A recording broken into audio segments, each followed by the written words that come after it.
Buenos días, Félix. Buenos días a ti, Martín. ¿Cómo estás? Muy bien, Félix, muchas gracias. Y espero que tú estés bien también. Y sabes, ya estamos en el tercer episodio de nuestro podcast, Los González, y parece que está teniendo mucho éxito, ¿no? Sí, verdad, sí, verdad. Lo controlé ahorita. Ya tenemos casi 20 millones de oyentes interesados y apasionados. Por eso quiero decir muchas gracias a todos y a todas. Estamos muy Estamos agradecidos. realmente muy agradecidos, Sí. no lo puedo creer, 20 millones de oyentes. Entonces, bienvenidos y bienvenidas a los oyentes. ¿Y de qué hablaremos hoy, Félix? ¿Cuál es el tema? Sí, buena pregunta, Martín. Gracias por preguntarme. Hoy queremos hablar sobre los derechos humanos, porque un fan muy fiel de nuestro podcast, Federico Mazo. Federico Mars. Hola, Sí, Federico. hola. Sí, él nos puso una pregunta muy interesante en los comentarios del último episodio. O sea, ¿los derechos humanos son realmente universales o solo se aplican cuando resulta políticamente conveniente? Nosotros pensamos que es una pregunta muy interesante. Sí, muy actual también. Sí, ¿verdad, Martín? Y entonces comenzaremos con un poquito de historia y después examinaremos las críticas a los derechos humanos. Bueno, Los derechos humanos se declararon el 10 de diciembre de 1948 en el contexto debido a los crímenes nazis. Declaran que todas las personas son libres e iguales en dignidad y derechos.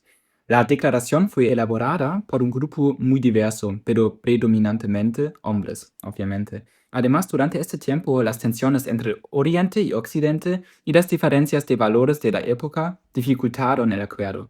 Incluso hoy persiste la acusación de que la declaración es un documento con una fuerte influencia occidental. Y eso se ve en el hecho de que esta declaración se basa en gran medida en la Declaración de Independencias de Estados Unidos y en la Declaración Francesa de los Derechos del Hombre y del Ciudadano, la que fue aprobada después de la Sí. Revolución Francesa. sí, una clara influencia occidental. Sí, sí. Y también cabe destacar que la declaración fue adoptada cuando gran parte de Asia y África aún eran colonias. Sí, sí. Y además existe una otra crítica frecuente, o sea, la idea de que los derechos humanos no son realmente universales, sino que forman parte de una, ¿cómo podríamos decirlo? Una agenda occidental. Es decir, una agenda promovida por los países occidentales para imponer sus propias ideas y sus propios valores al resto del mundo. Y desde un punto de vista filosófico, se puede argumentar que no existe una moral completamente universal, porque lo que nosotros consideramos moral no tiene que ser considerado de la misma manera en otro país o en otra época histórica. Sí, claro. Y también se acusa a Occidente de aplicar los derechos humanos con un doble rasero, con un doble estándar. Entonces, cuando Rusia invade Ucrania, los gobiernos occidentales hablan inmediatamente de crímenes de guerra, sanciones, justicia internacional. Pero ante la destrucción de Gaza y las acusaciones de graves violaciones cometidas por Israel, muchos de esos mismos gobiernos han reaccionado con más cautela porque Israel es un aliado estratégico. Entonces, los derechos humanos parecen fundamentales cuando sirven para condenar a un adversario, pero negociables cuando entran en conflicto con intereses económicos o geopolíticos. Sí, exacto, Martín, bien dicho. Y a propósito de la universalidad de los derechos, tengo algo más que yo quiero decir. O sea, cuando pensamos en derechos humanos, solo pensamos en un documento único, universal, o sea, la Declaración de 1948. Pero hay otras propuestas, otras formas de entenderlos. Por ejemplo, La Carta Africana de Derechos Humanos y de los Pueblos de 1981. A diferencia del modelo occidental, que pone al individuo en el centro, esta carta añade algo distinto: derechos colectivos. Derechos no solo de las personas, sino derechos de los pueblos y también obligaciones. Obligaciones hacia la familia, hacia el Estado, hacia la sociedad. Y luego está la Declaración de El Cairo de 1990, adoptada por países de mayoría musulmana. Aquí, los derechos humanos se entienden dentro del marco de la ley islámica, la Sharia.